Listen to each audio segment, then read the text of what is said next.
विधानसभेनंतर विधान परिषदेत जनसुरक्षा विधेयक मंजूर। विरोधकांच्या अनुपस्थितीत जनसुरक्षा विधेयकाला मंजुरी। विधेयकावरून विरोधकांचा गोंधळ।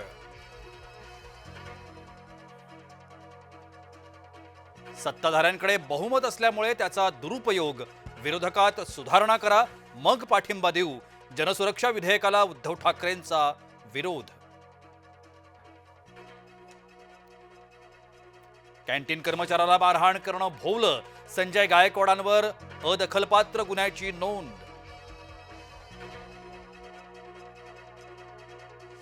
पैशांच्या बॅगेसह मंत्री संजय शिरसाटांचा व्हिडिओ व्हायरल।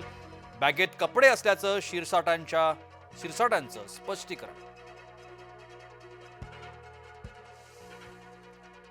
आदित्य ठाकरे राम कदम आमने सामने। पालिका लुटणाऱ्यांना लाडक्या बहिणींवर बोलण्याचा अधिकार नाही। राम कदमांची आदित्य ठाकरेंवर टीका। शिंदेंच्या दिल्ली दौऱ्यावर विरोधकांचं टीकास्त्र। शिंदेंच्या नेत्यांना नातेवाईकांना आयकर विभागाची नोटीस आल्यानं दिल्लीवारी। विरोधकांचा आरोप। विद्यार्थ्यांवर जेवणाचं ताट शौचालयात धुण्याची वेळ। पनवेलमधील शाळेतील संतापजनक प्रकार।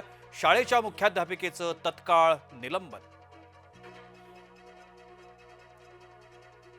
रस्ता नसल्यानं खाटेवरून रुग्णालयात नेण्याची वेळ। चिखलाच्या रस्त्यामुळे गावात वाहन येत नाही। यवतमाळच्या उमरखेडमधील जनुना वरुड बीबी येथील घटना।